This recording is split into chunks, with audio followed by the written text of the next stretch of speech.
Hello and good morning, students of class 12th. Today in our accountancy class we are going to continue our chapter number 8, that is company accounts, issue of debentures. Today we will do our next topic, that is issue of debentures for consideration other than cash.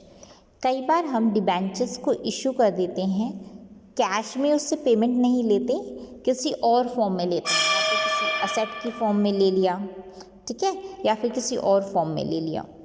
जैसे अगर किसी से हमने asset purchase की है तो हम उसको कैश में पेमेंट करने के बजाय क्या करते हैं, डिबेंचर्स इशू कर देते हैं।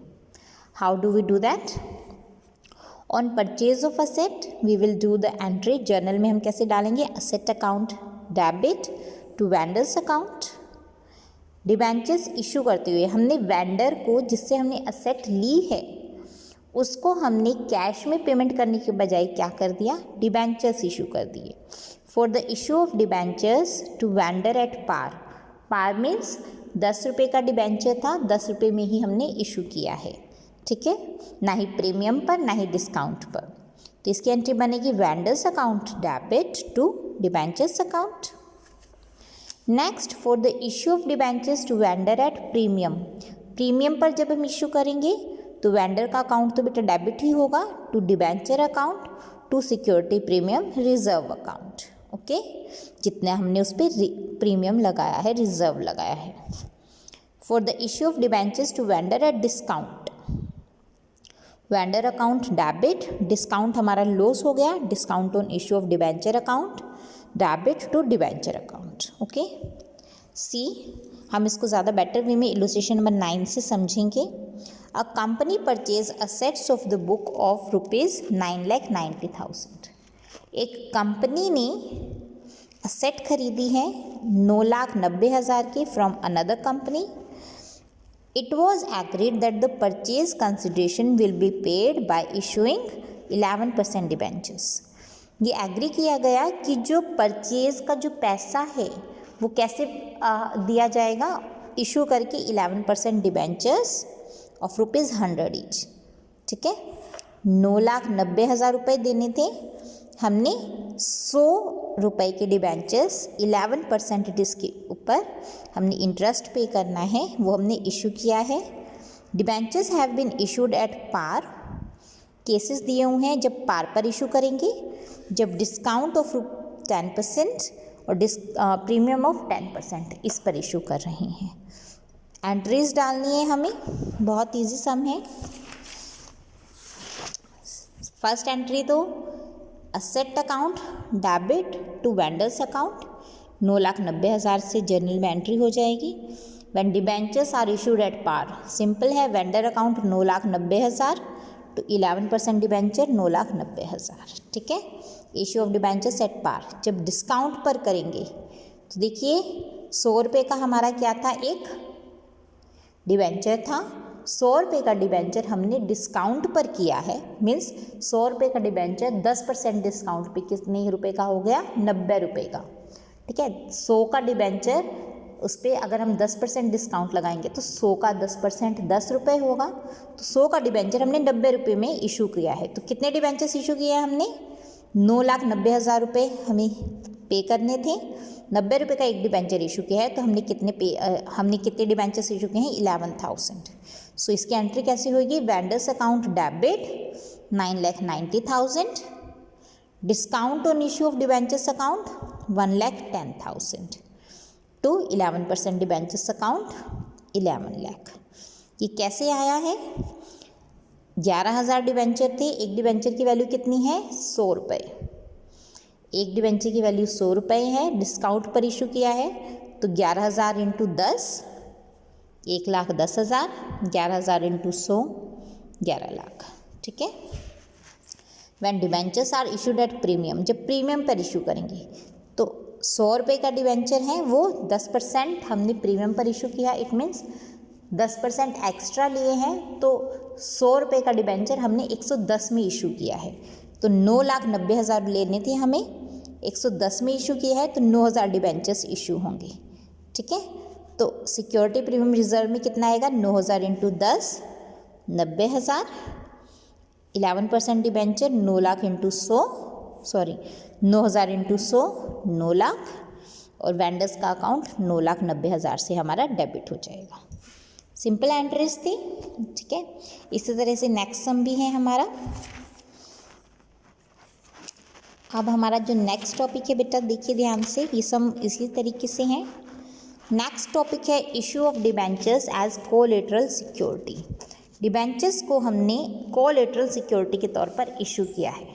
देखिए कई बार हम किसी कंपनी से जब लोन लेते हैं, ठीक है, कंपनी से लिया, बैंक से लिया, या किसी थर्ड पार्टी से हमने लोन लिया, तो हमें कुछ ना कुछ, कोई असेट, कोई लैंड, कोई बिल्डिंग, कुछ भी हमें अपना एज ए सिक्योरिटी के तौर पर रखना पड़ता है, ठीक है। कई बार होता है जो हमने सिक्योरिटी के तौर पर रखा है, वो जो उससे मिलने वाला अमाउंट है वो कई बार लोन के अमाउंट से कम रहता है, ठीक है, रियलाइजेबल अमाउंट है वो कम रहता है। तो as a collateral security, second security के तौर पर हम डिबेंचर्स को इशू कर देते हैं, ठीक है। तो जब प्रिंसिपल सिक्योरिटी के अलावा एक सेकेंडरी सिक्योरिटी के तौर पर हम डिबेंचर्स इशू करते हैं, तो उस केस में क्या होता है, हमारी डिबेंचर कोलेटरल सिक्योरिटी बन जाती है, ठीक है। सेकेंड सिक्योरिटी के तौर पर जब हम डिबेंचर्स इशू करें तो that is known as the collateral security. Simple. इस केस में दो तरीके हैं, first method, second method. First method में तो जब डिबेंचर्स को एक्चुअली इशू नहीं किया गया, जब डिबेंचर्स उसके पास रख दिए हैं हमने लेकिन इशू नहीं किए हैं, जैसे ही हम अपने लोन की इंस्टॉलमेंट सारी पे कर देंगे वो हमारे डिबेंचर्स के जो सर्टिफिकेट हैं वो रिटर्न कर देगा, ठीक है। इस केस में हमने, फर्स्ट केस में हमारे डिबेंचर्स एक्चुअली इशू नहीं हुई। सेकंड केस में डिबेंचर्स हम एक्चुअली में इशू कर देंगे। जब इशू नहीं करते हैं तो इसमें कोई एंट्री नहीं होगी, सिर्फ एक एंट्री होगी, बैंक अकाउंट, जितना हमने लोन लिया है bank account debit to bank loan account, okay. Second case में हमारी लोन लेने पर same entry, bank account debit to bank loan account, और इशू करने पर डिबेंचर्स को एज ए कोलेटरल सिक्योरिटी हमने इशू किया है, debenture suspense account debit to debenture account, ठीक है। सिंपल है।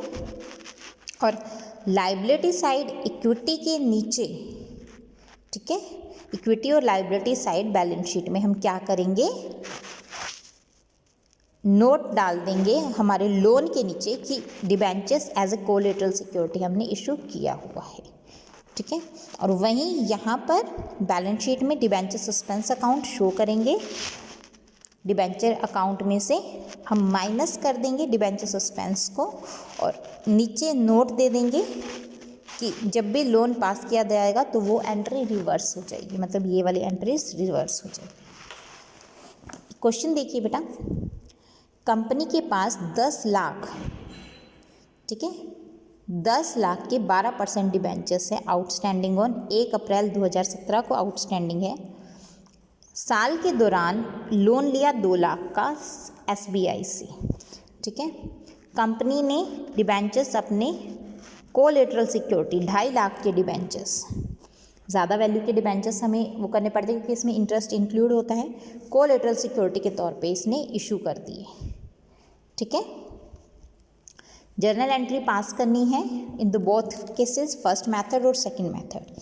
फर्स्ट मेथड में तो इसकी कोई एंट्री नहीं होगी, directly bank account debit to bank loan account. और equity and liability side, non current liabilities में बोरोइंग्स में कितने हो जाएंगे, 12 लाख, ठीक है। देखिए बोरोइंग्स में 10 लाख के डिबेंचर्स पहले इशू थे, कंपनी ने लोन ले लिया 2 लाख का, तो 10 और 12, 10 और 2 12 लाख, ठीक है। पिछले साल 10 लाख था, अब 12 लाख हो गया, ठीक है। Notes to accounts, long term borrowings में 12% डिबेंचर्स हैं, ये हमने एज ए कोलेटरल सिक्योरिटी हमने इशू कर रखा है 2.5 लाख के, ठीक है। Bank loan on collateral security of debentures of rupees 2.5 lakh, ठीक है। सेकेंड मेथड है when company decided to record the issue of debentures as collateral security. पहले bank account debit to bank loan, debenture suspense account debit to 12% debentures, ये 2.5 लाख से हो जाएगा, ठीक है। लोन तो 2 लाख का है, ये 2.5 लाख का हमारे डिबेंचर्स हैं। इसकी कैसे होगी, equity and liability side, non current liability में long term borrowings 12 lakh 10 lakh same है, ठीक है। नोट्स में क्या आएगा, 12% डिबेंचर्स 12.5 लाख, क्यों 10 लाख के पहले थे, 2.5 लाख के अब हमने किया है, less debenture suspense account 2.5 lakh, total 10 lakh के हमारे डिबेंचर्स हैं। Bank loan on collateral security of debentures of rupees 2,50,000, 2 lakh, तो टोटल बोरोइंग कितनी हो गई, 12 लाख की। ठीक है, तो आज के आपके जो सम्स बनेंगे वो बनेंगे सम नंबर 24 तक। ठीक है, आज आपको 9 to 24 थोड़ा स्पीडली खींचना है, ज़्यादा बड़े सम्स नहीं हैं। इतने सम्स आपको अच्छे से अपनी फेयर नोटबुक में विद प्रॉपर परफॉर्मा बनाना है, नोट करने हैं, और इनमें से अगर कहीं भी कोई कन्फ्यूजन आती है तो उसमें आप एक मैसेज करके पूछ सकते हैं। ठीक है, so that's all for today and best of luck for your work. Thank you.